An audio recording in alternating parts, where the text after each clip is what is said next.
Good morning, folks. It's January 2nd, 2025. Here was what is now our RV stealth camper. This at one time was Bailey's Junk Removals truck, one of three trucks we have that we run for our business. We turned this into an RV and then we bought another truck. So this is our camper now. As you can see here, it's pretty large. It does the job, man. We take it out. So far, we've been out on 4 trips with it over this last year, and it's performed wonderfully. I couldn't ask for anything better. I really couldn't. The wife and I enjoyed it. We love it. We just got back from a trip last week. I'll tell you a little bit about it. We just renovated. We just did what we did. Threw some things together. We made sure we have an inverter in there, which gives us 165 watts an hour when we're driving. We're going to put two more batteries in it so we can store that energy while we're driving and utilize it later.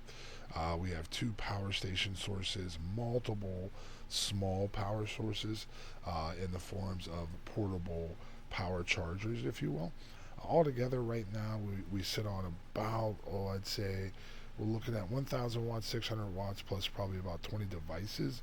Each one of those are like 15 to 20 watts. So we got about 2,000 watts at any time readily available to us. Plus, we have all of our jackeries, or I should say power stations, they're not all jackeries, can be charged via solar.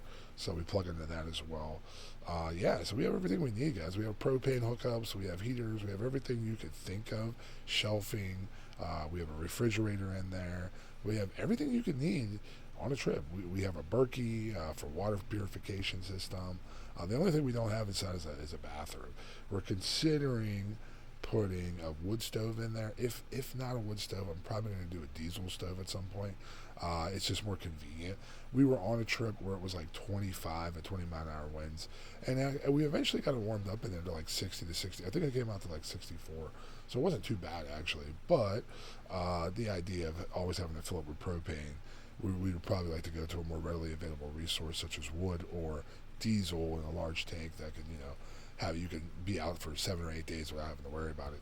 And you can regulate the temperature a little bit better with that. So we'll see. But yeah, this is it, guys. You're going to look at it how we initially did it. We had to clean it out, obviously. And then the wife did a lot of the aesthetics. It looks great. We were able to find a lot of these things on great deals. This place called MacBid is where we got a lot of the things on here. We basically pay next to nothing if you're patient. Those water jugs came from a junk job. We carry two of those with us, which is plenty for taking a little shower. We have a pump where you can take a shower. When it's cold outside, I just heat up the water and wash up that way, which is perfectly fine. But we always carry wipes and things like that. Dude wipes they're called. So we're always, you're comfortable. You have everything to worry about. You'll see later in one of these photos, guys. It's relaxing, man. We sleep really well in that thing. When we fold out the ottomans, it's like a queen size bed. I actually think it's bigger than a queen size bed. It's really really big, so there's no problem there. But yeah, check it out, guys.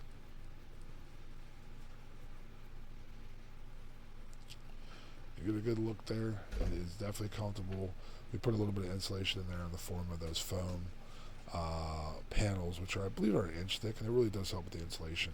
The roof's a little bit thin, so I'm going to put a couple gallons of rubberized roofing on that this spring, and that should really help with the insulation there as well. There's also another campsite, and yeah, we try to go out as much as we can, as often as we can, and we do like tent with the RV. We'll bring a tent or two, particularly when we're with our kids, and the RV will sleep in, the kids will sleep in the tent, and we have access to power, so we'll run a fan inside there, and even if we don't have that, sometimes we'll get amenities and we'll get hookups. You know what I mean? Where you can pay $20 a night. Boondocking in Pennsylvania is only $10 a night. Like you don't have to pay for really anything, so that's cool.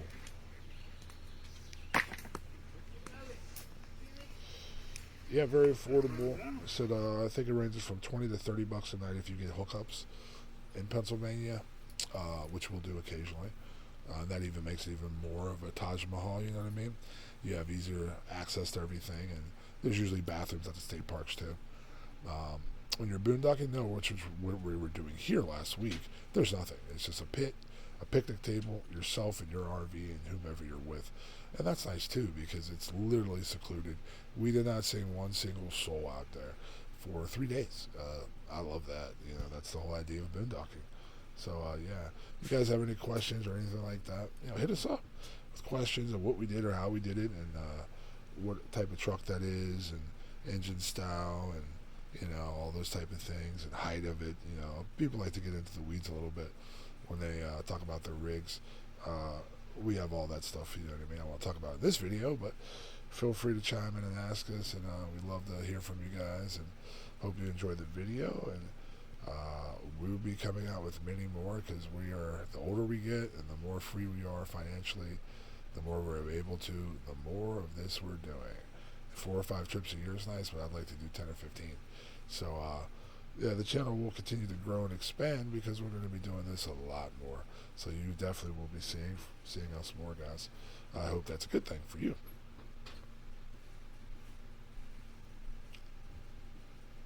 This was in the northeastern part of Pennsylvania. Like I said, we were just there last week, and it was pretty chilly. A lot of snow up there. There was probably about 6 inches of snow, actually. And there was no snow where we were coming from in Pennsylvania. That kind of tells you that the climate in PA can be vastly different. 50, 60, 70 miles. This was about 80 miles from us. Again, we were out there for 3 days and comfortable. Had no issues whatsoever. Well, the only one issue we had is where we came in, we missed the mark. That's on one of our other stories. You gotta go check it out. It was pretty funny. It wasn't funny at the time. Funny now thinking about it, and thank God we got out. But it was quite the extravaganza.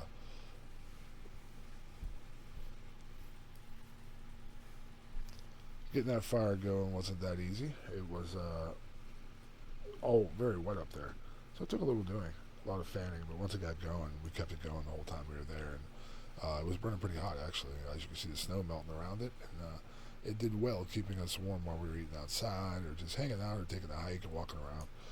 So that was always nice too. Having a fire, I said that's essential in my opinion. Anywhere, if it's below 60, get a little fire going. It's always nice.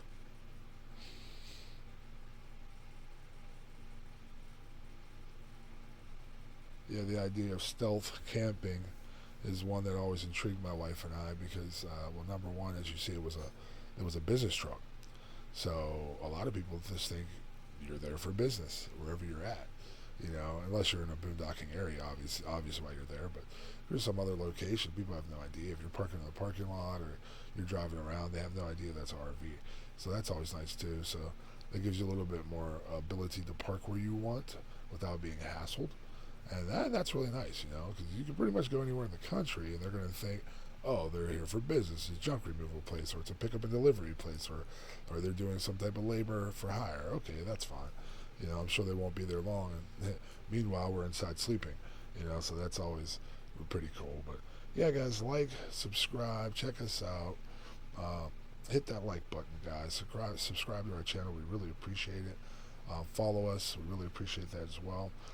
We'd love to hear from you guys if you have any interest or comments or things you'd like to know about this rig. Please hit us up, guys. We'd love to hear from you. We enjoy that type of thing. We're really into the YouTube type genre. We've been watching videos like this for years ourselves, and now we're actually doing it as well. Well, we've been doing it for quite some time, actually, but now we're part of the YouTube community, if you will.